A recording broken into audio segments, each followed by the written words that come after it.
Estou dando continuidade ao meu testemunho. Nessa parte, eu irei revelar o que acontece no mundo espiritual, quando uma igreja intercede por uma alma perdida. Falarei sobre revelação, o segredo da oração, livramentos, possessões, manifestações demoníacas, libertação, autoridade e discernimento espiritual. Na década de 80, as orações das igrejas tinham tanto poder. Me lembro de quando era uma bruxa vidente, e conseguia ver o que se passava no mundo espiritual. Uma igreja estava orando por pessoas que os demônios estavam armando ciladas de mortes para levá-los, e esses demônios cavaram buracos espirituais por todos os caminhos que essas pessoas andavam, e os anjos fechavam essas covas da morte por causa da oração da igreja pelas vidas dessas pessoas. Eu vi muitos casos de pessoas que sofreram acidentes de carros, motos e ataques cardíacos, sofreram derrame e sobreviveram,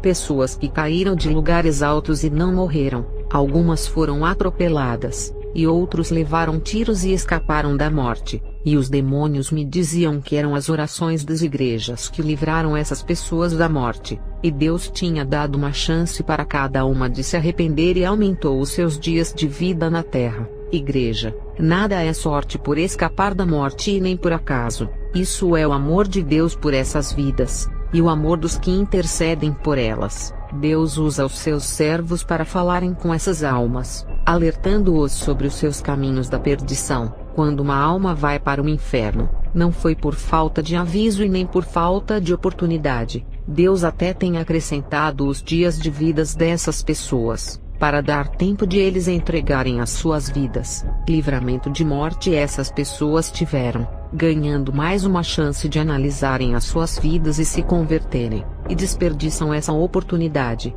e quando morrem vão para o inferno, e se lamentam da chance perdida. Dentro do mundo do ocultismo, irei revelar o que acontece quando um demônio entra em uma dessas igrejas intercessoras. Os demônios não gostam de se manifestarem em crentes, para conservarem a falsa aparência cristã. É nesse momento que o pastor tem que ter o discernimento de espírito. Nem sempre o silêncio de uma pessoa na hora da oração significa que está tudo bem. O silêncio não significa que o demônio foi embora. Ele se oculta e tem que ser expelido da pessoa possuída. É preciso saber identificar esses demônios silenciosos para que a pessoa não volte oprimida para o seu lar. Não estou dizendo que a oração não tem efeito, mas existem níveis de orações mais fortes do que a outra. Depende de quem está orando, e da vida santificada que ele leva. A obediência faz a oração ser eficaz. O crente que tem intimidade com Deus sempre vai ter uma oração mais forte do que aqueles que têm pouca intimidade. Alguns demônios, ao sentirem a presença de Deus, se agitam e querem reagir atacando. Eles tentam agredir as pessoas e quem está orando, e podem quebrar as cadeiras e os aparelhos da igreja, e tem que ter autoridade para neutralizá-los, e assim evitar que esses demônios causem prejuízos.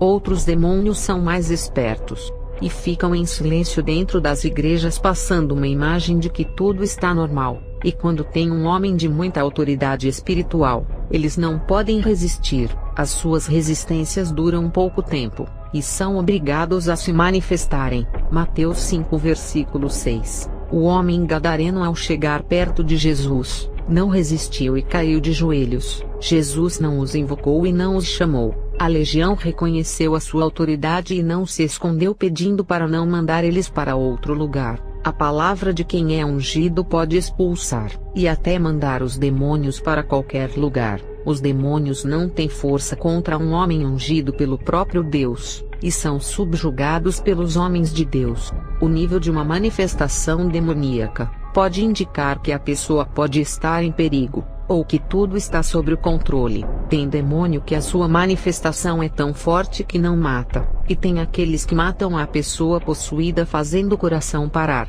ou sufocam os pulmões. Se não tiver um homem ungido para expulsar um demônio violento ou uma legião terrível, a pessoa morre. Demônios violentos não são aqueles que se manifestam e agridem pessoas e quebram todas as coisas que estão em suas frentes. Pelo contrário, tem pessoas que vivem anos com esses demônios hospedados em seus corpos. Demônios violentos são aqueles que, quando se manifestam em corpos, causam dores internas nos órgãos e apertam até dar hemorragias ou fazem a pessoa se mutilar, cortar os pulsos ou cortar o seu corpo todo, e até levar ao suicídio. Quando esses demônios vêm para se manifestarem, já é para causarem o mal, como matar a pessoa sufocando-a até a morte, ou deixar uma enfermidade terrível ao entrar em um corpo. Eu afirmo que não é a especialidade desses demônios morar em corpos. Por causa do seu grau de crueldade de manifestação, eles têm nojo de entrarem em corpos humanos por serem feitos de barro.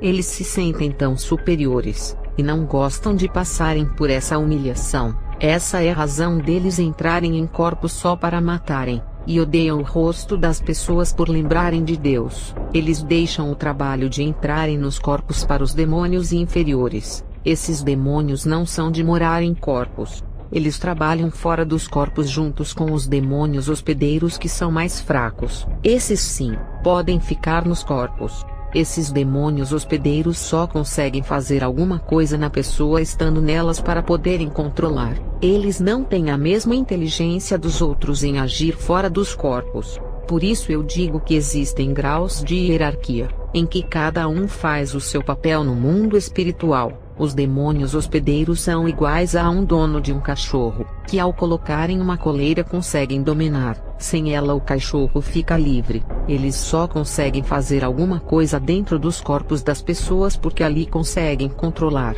Já outros demônios têm a especialidade em agirem fora do corpo, armando ciladas no caminho, e criando coisas que fazem as pessoas pecarem. Esses são os mais terríveis. Os demônios agressores podem possuir uma pessoa, e fazê-la agredir outra pessoa, ou até mesmo matar. A pessoa fica agressiva e com instinto de fera. Esses tipos de demônios são neutralizados por um nome-chave. Esse nome é Jesus, que só tem poder na boca de um santo. Tem muitos demônios da enfermidade do corpo. Quando eu trabalhava na bruxaria, eu convivi com esses demônios. Eu trabalhei com demônios que não tinham olhos, parecendo cobra cega. Eles caminhavam e agiam através dos seus sentidos sobrenaturais. Eles não enxergam por não terem olhos, e quando possuem uma pessoa, causam cegueiras físicas dos seus olhos, e a pessoa passa a andar com uma muleta. E quando um ungido expulsa esse demônio, a pessoa passa a enxergar.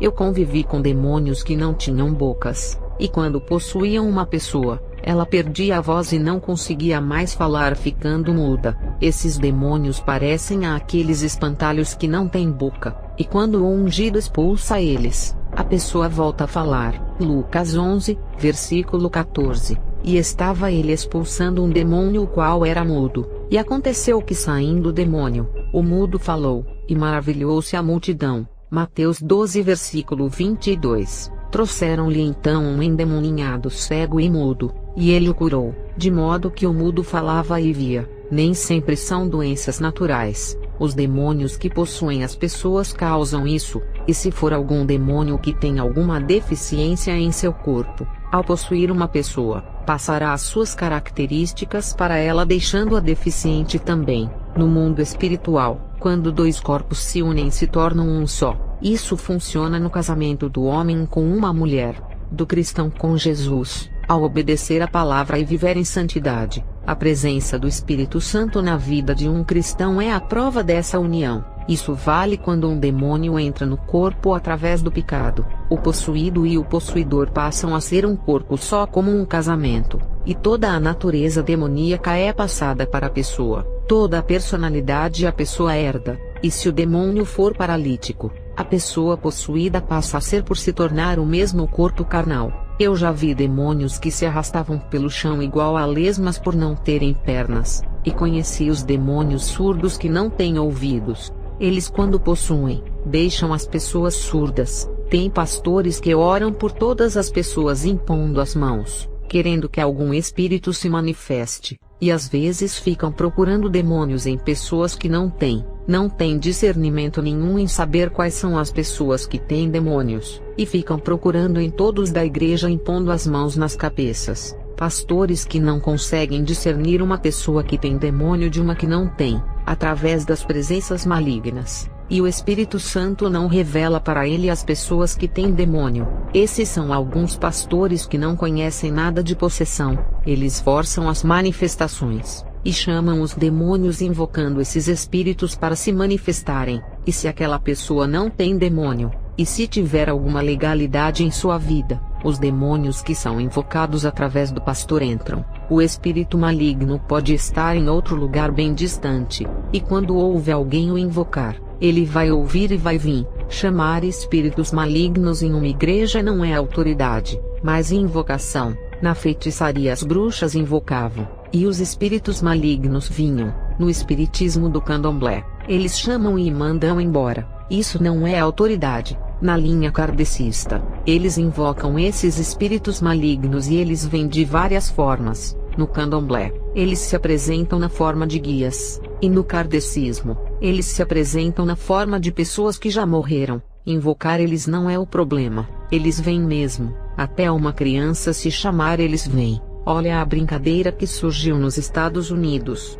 onde as crianças chamavam o espírito de Charlie para mover o lápis e acontecia. Invocar demônios na igreja para entrar no corpo da pessoa e se manifestar não é o problema. Eu quero ver ter autoridade para o tirar depois e não deixar ele o enganar, porque esses espíritos ficam em silêncio dentro da pessoa passando a impressão de que foram embora. Nesses lugares de espiritismo ou em algumas igrejas, eles invocam mas não expulsam, e nas igrejas tem que expulsar igual Jesus fez, e não invocar igual essas casas de magias. Pastores oram por pessoas que não têm demônios, e invocam esses espíritos malignos para se manifestarem, e eles não irão querer sair. E se essa pessoa tiver em pecado, o espírito maligno irá possuir através da legalidade do pecado. Qual é o problema dessas invocações de chamarem os demônios para possuírem uma pessoa? Os pastores que invocam não têm autoridade para expulsar o silêncio do demônio,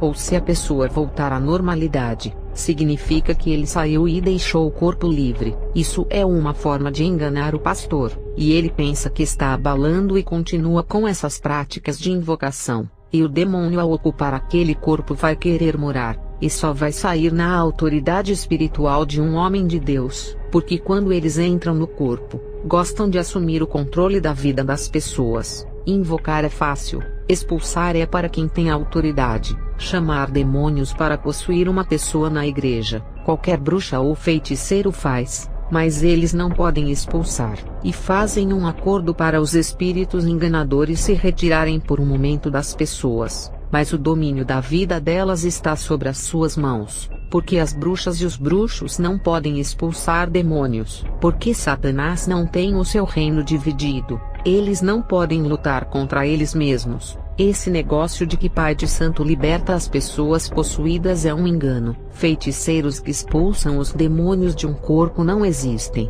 Quando era uma bruxa eu tirava espíritos malignos do corpo de uma pessoa, e ela ficava normal. A manifestação demoníaca deixava de acontecer, e a pessoa voltava à consciência parecendo ter ficado livre. E quando isso acontecia, a gente pensava que a nossa religião era verdadeira por causa de uma falsa autoridade. E todas as religiões do ocultismo os demônios fazem pensar que os praticantes têm essas autoridades. Os demônios até dão força no campo da magia que é para a bruxa ter poder. Para a maçonaria, os demônios dão poder financeiro. E em cada religião tem os seus adeptos que pensam que é o caminho a ser seguido. As religiões do ocultismo oferecem muitas vantagens no mundo espiritual, e por causa disso ninguém quer deixar essas práticas. Elas morrem acreditando nesse caminho, e vão todos para o inferno. O mesmo engano que os feiticeiros passam, iludidos com essas falsas autoridades e poderes. Muitos cristãos que não são ungidos por Deus e não foram levantados por Ele são enganados da mesma forma.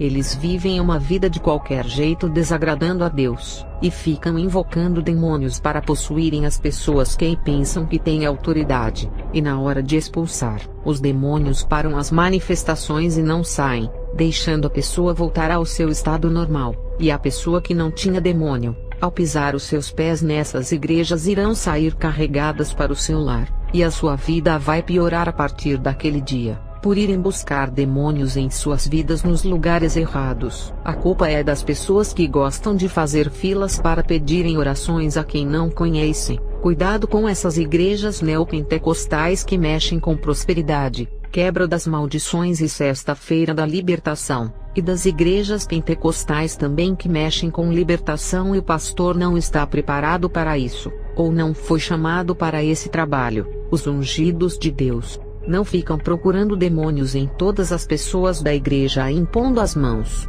O Espírito Santo revela quais são as pessoas que estão possuídas e guiará o homem de Deus até as pessoas que precisam de oração. Os ungidos de Deus não fazem essas coisas sem direção, e não forçam manifestações. Se alguém tiver demônio, irá se manifestar através da presença de Deus, sem precisar chamar nomes de entidades invocando-os iguais aos centros espíritas. Tem igrejas que são verdadeiros centros espíritas de invocações, e outras são candomblé disfarçadas de igrejas, e tem um monte de acessórios de plásticos, pedras e ferros ungidos, rosas, arrudas e outras plantas ungidas. Quando o pastor é ungido por Deus, a manifestação acontece naturalmente sem precisar forçar, e o demônio não pode ficar enganando o pastor, o fazendo pensar que a pessoa está livre. O homem de Deus recebeu autoridade espiritual, e apenas uma palavra sua, o demônio é obrigado a obedecer e sair,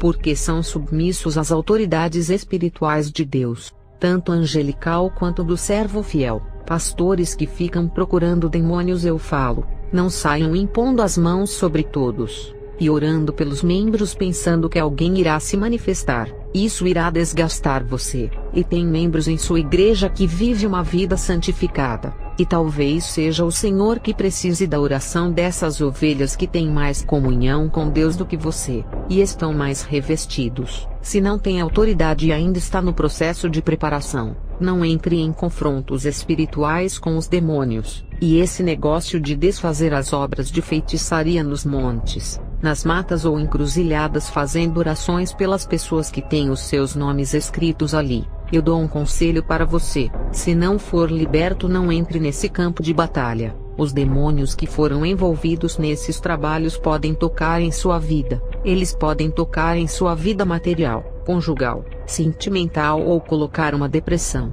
e até enfermidades em seu corpo. Tem crentes que até faleceram, porque o espírito da morte que estava nas oferendas de magia negra se revoltou contra esses crentes que tentaram comprar a briga da pessoa, e a morte que era para a pessoa passou a ser do crente que estava despreparado e com a sua vida cheia de pecados. Pecados abrem legalidade, e os crentes que não foram levantados por Deus, ao entrarem em contato com oferendas de rituais, são até possuídos por terem as suas casas vazias e cheias de aberturas espirituais. Os crentes vazios de Deus não estão livres de isso acontecer. A santidade é importante porque fecha as legalidades de possessão demoníacas. Quando eu era bruxa, eu fui a uma igreja neopentecostal. O bispo colocou as mãos sobre a cabeça de uma mulher e expulsou os demônios, e eles saíram do corpo da mulher e entraram no dele. Primeiro ele invocou todas as legiões que estavam na família dela e em sua casa, e depois tentou expulsar. O bispo, sem experiência no mundo espiritual, aprendeu assim de forma errada, e aqueles demônios que entraram na vida daquele bispo irão manipulá-lo, enganar e ainda destruírem a sua vida e levá-lo ao inferno. No mundo espiritual somos casas espirituais, e temos que fechar as fendas das paredes, pequenos buracos de entradas que dão acessos à legalidade. Uma casa cheia de frestas, se não for fechada com concretos, insetos venenosos, ratos, cobras, escorpiões e aranhas irão entrar, e se você não reformar a sua casa, os insetos não irão deixar de entrar. Deixe a porta da sua casa aberta e durma para ver o que acontece. É claro que o ladrão irá entrar e saquear. Quem estiver preparado e entrou para o campo da libertação e não tem experiência, fica a dica: assuma o controle da situação. Quando a pessoa tem uma manifestação violenta, para que não machuque as pessoas da igreja,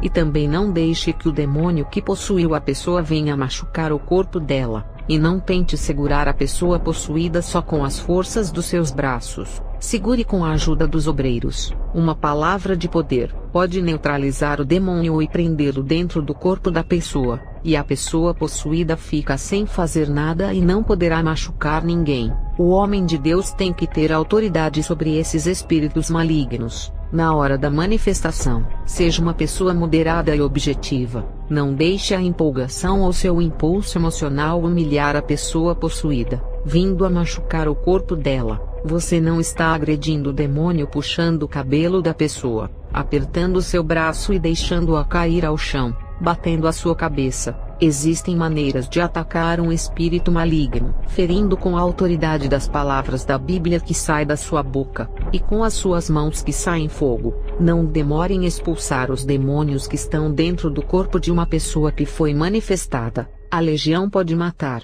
e o demônio feroz que não é comum entrar na pessoa, ao se manifestar nela pode matá-la em questão de minutos. E quando os demônios são fortes em manifestações, se demorarem a expulsar, eles podem matar a pessoa fazendo seu coração parar. Teve um caso de um pastor, que demorou em expulsar o demônio e deixou a mulher agonizando no chão. O demônio sabia que o pastor tinha autoridade em expulsá-lo, e com grande ira apertou o coração da pessoa, e ela morreu de ataque cardíaco fulminante. A demora do pastor custou a vida daquela mulher que morreu jovem, e o demônio teve tempo de matar, e ainda levar a alma dela para o inferno por não se libertar dele. Existe um grupo de demônios que são tão furiosos, que quando estão sendo confrontados pelos ungidos de Deus, tentam matar a pessoa antes de serem expulsos. Esse grupo de demônios fecham as vias respiratórias ou causam infartos nas pessoas. Eles têm a intenção de matar antes de abandonarem o corpo,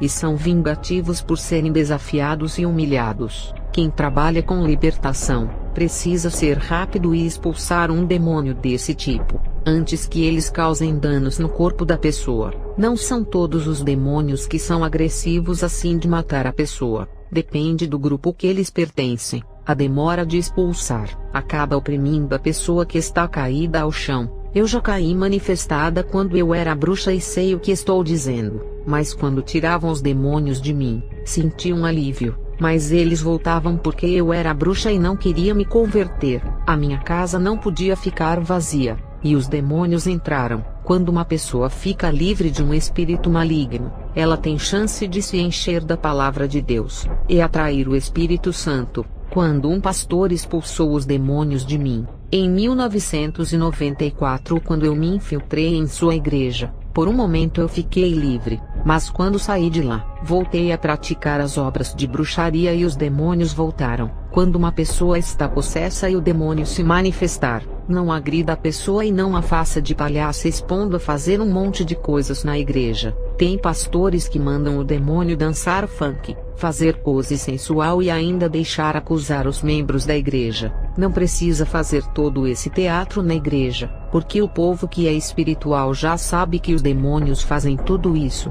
E quem passa por ridículo é a pessoa na frente do povo inteiro, não o demônio que a está controlando. Os demônios adoram humilhar as pessoas que eles possuem sem estar dentro da igreja. E quando os demônios estão dentro da igreja, querem se aparecer chamando atenção para si, fazendo a pessoa possuída dançar, andar de quatro patas e ficar com um comportamento estranho. Eles humilham as pessoas no meio da congregação. Tem pessoas que no outro dia acordam machucadas, porque o pastor demorou a expulsar, porque o pastor tratou a pessoa como se fosse o próprio demônio. Lembre-se de que é uma pessoa cativa que precisa ser liberta e está possuída. Não deixe o demônio ficar fazendo o que quiser com o corpo da pessoa e jogar ela no chão. Eles gostam de maltratar. No livro de Mateus 17, versículo 14 a 21, um homem se aproximou de Jesus e disse para ele ter misericórdia do seu filho por estar sofrendo muito. O demônio, quando possuiu o corpo daquele menino, jogava ele na água e no fogo. Jesus expulsou aquele demônio, e ainda disse que espíritos daquela espécie saíam com jejum e oração. E tem demônios que gostam de castigar o corpo das pessoas que são possuídas. Tem pessoas que se cortam com vidros e bebem o próprio sangue. Eles fazem as pessoas comerem animais, insetos e até carne de gente. Eles escravizam as pessoas para passarem por essas humilhações, porque odeiam a humanidade por ser a criação perfeita de Deus. e tem pastores que apertam o corpo da pessoa possuída, fazendo a mesma coisa que os demônios fazem, que é machucar. Tudo o que você fizer com o corpo dessa pessoa, estará machucando a ela e não o demônio que a possuiu. Demônios são espíritos, e não se machucam quando o pastor fere o corpo de uma pessoa. A única coisa que fere um demônio é usar a palavra de Deus falando versículos da Bíblia.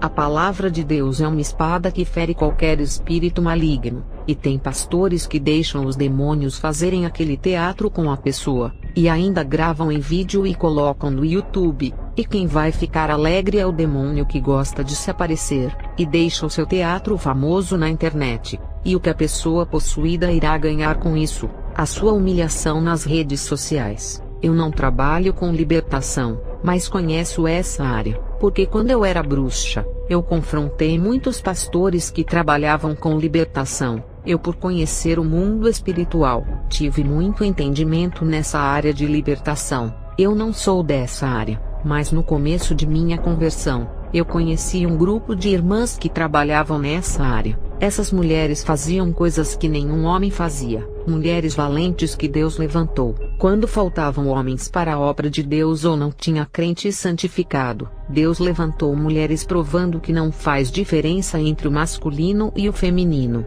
Irei revelar sobre o ministério de profecias e revelações. Hoje, servindo a Deus, eu só falo quando Deus manda. Posso ver qualquer pessoa da minha igreja fazendo coisas erradas. Eu não fico tocando e nem dando cajadada na pessoa. Tem crentes que não vigiam, e quando vê um irmão que ainda é fraco na fé de short na rua, esse crente, quando tem uma oportunidade para louvar ou falar uma bênção na frente do púlpito, ele começa a jogar indireta sobre o short do irmão que não tem conhecimento da palavra de Deus por estar começando, e o irmão novo convertido fica triste e não volta mais para a igreja. Às vezes se desliga da igreja e deixa de ser membro. Conheci um crente que congregou com o seu vizinho que sabia de toda a sua vida. Eles eram amigos, e o vizinho ouvia muito esse crente falar da sua vida. E um dia, o vizinho foi pregar a palavra de Deus, e o vizinho começou a falar da vida do irmão que falou os seus problemas.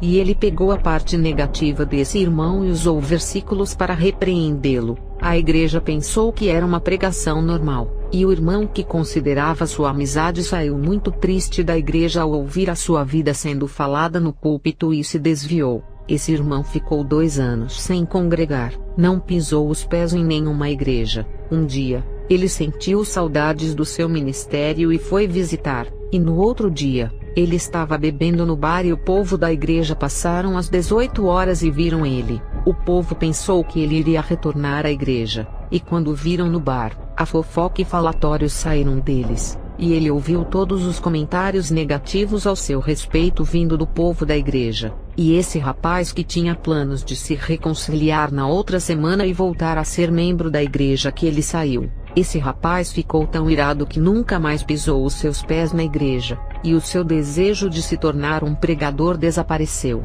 Esse rapaz ficou tão revoltado que se afundou na bebida, e faleceu de cirrose indo para o inferno. Antes dele morrer, esse rapaz desabafou para mim, e guardava mágoas do povo da sua igreja. Ele morava em minha vila, e mesmo eu sabendo do mal que essa igreja causou entregando a alma dele a Satanás, eu recebi oportunidade para falar o meu testemunho de conversão nessa igreja que o maltratou. Eu não congrego lá, e recebi um convite e conversei com o meu pastor e fui. E mesmo sabendo da falta grave dessa igreja, eu não falei nada do erro deles. Muitos são tomados pela emoção, e deixam a ira entrar no coração e mandam o cajado. Agora, quem é guiado pelo Espírito pode ver os piores erros, e só fala quando Deus manda. Aprendi uma coisa: nem tudo o que Deus revelou significa que deve ser entregue. Teve uma revelação que Deus me deu sobre essa igreja, que compactuou com Satanás para o rapaz não voltar ao ministério e se reconciliar.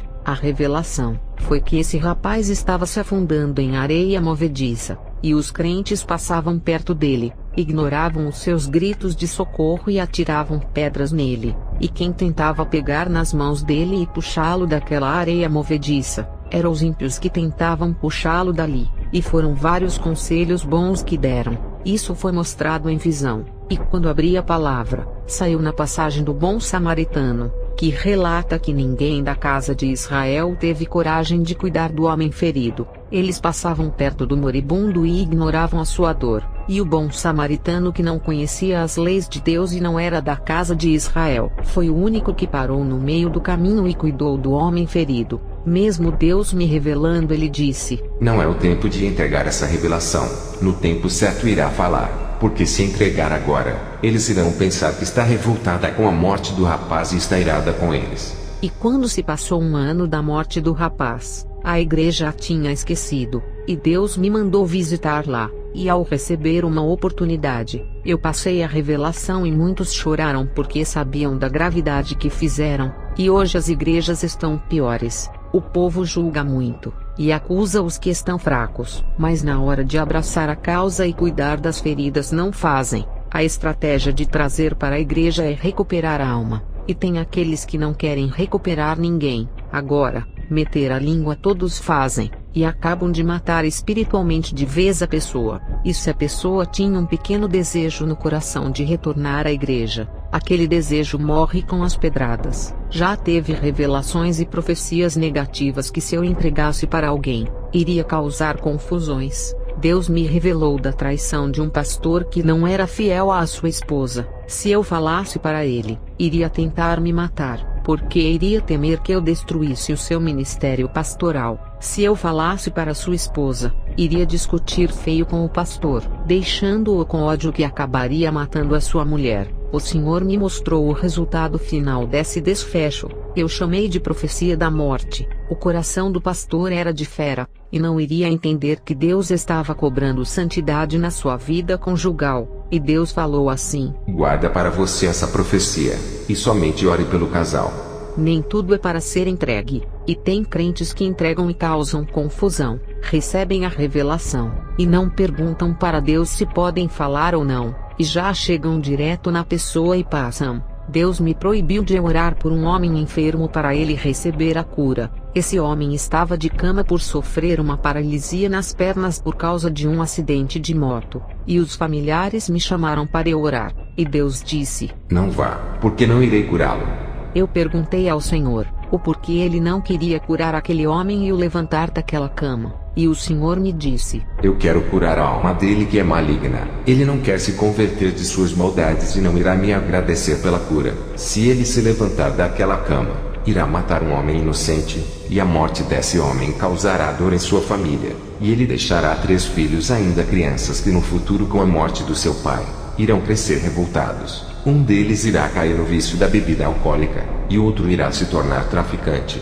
matará pessoas e será morto por outro homem. Se eu curar esse rapaz, ele irá matar esse homem, pai dessas crianças, por causa de uma discussão fútil, e a morte desse pai causará depressão em sua esposa, e essas crianças passarão fome por depender desse pai. Dessas 3 crianças, uma delas eu tenho promessa, e quando ficar adulta, eu irei levantá-la para fazer a minha obra. Com a morte do seu pai, essa criança não terá uma estrutura familiar financeira, que no futuro pode dificultar a minha realização ministerial nessa vida. Eu não quero que ele mate esse pobre homem de coração bom, que cuida da sua família com amor. Eu não irei curar aquele rapaz, e só se levantará daquela cama para uma cadeira de rodas, e a cadeira de rodas o manterá preso para não cometer as suas maldades. A fera, para não esmagar uma ovelha, tem que mantê-la presa, porque esse é o único jeito de poupar a vida de um carneiro. Eu não quis entender o porquê Deus se negou em curar aquele rapaz. Esse foi o meu erro, porque Deus sabe o que faz, e está no controle de toda a situação. Não tente entender Deus, e não questione aquilo que Ele não quer fazer, e não duvide do seu amor quando Ele disser: Eu não vou fazer. Ele é justo no sim e no não. A cura daquele rapaz iria trazer um transtorno para uma família que causaria um ciclo de maldição. Um abismo chamaria outro. A cura do rapaz traria um mal muito grande, tipo um efeito dominó que atingiria o futuro. Irei dar o exemplo do que aconteceria. O pai das crianças seria a primeira pedra do dominó que iria cair, e depois todas as pedras iriam cair uma por uma. A morte daquele pai de família iria trazer um ciclo de vícios, mortes e maldições futuras. E Deus, com a sua forte mão, proibiu isso. Com essa revelação, eu aprendi que Deus sabe o que faz e tem o controle. E muitas das vezes, ele se recusa a fazer algo para evitar que coisas piores aconteçam. Então não fique triste porque Deus se recusou a abrir aquela porta de emprego. Tem emprego que vai lhe tirar dos cultos à noite, e o seu tempo de orar. Tem empresa que vai lhe mandar para longe de suas famílias, e ainda irá te desviar. Tem empresas que ensinam os funcionários a mentir, e até subornar oferecendo dinheiro com grande valor,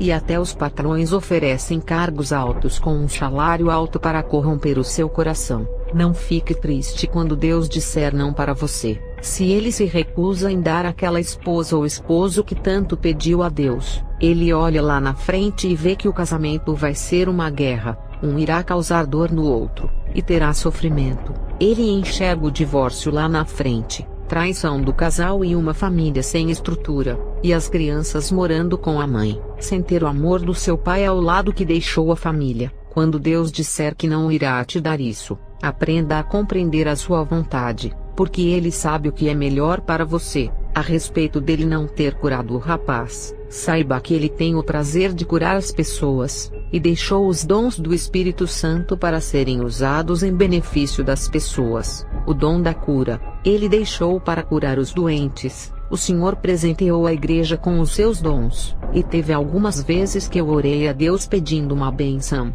e ele disse não, e eu teimosa disse, por que Senhor? E ele não me respondeu porque ele é Senhor, e eu apenas uma serva. O servo não pode questionar a decisão do seu Senhor, mas deve obedecê-lo sem questionar, e mesmo sem entender o motivo da sua negação, e porque ele não realizou tal coisa, temos que nos lembrar de que ele é Deus e sabe o que faz. Ele sim, pode questionar as nossas decisões por sermos falhos e não sabermos a direção certa em nossas escolhas. Estarei encerrando esse vídeo, e darei continuidade em outro vídeo.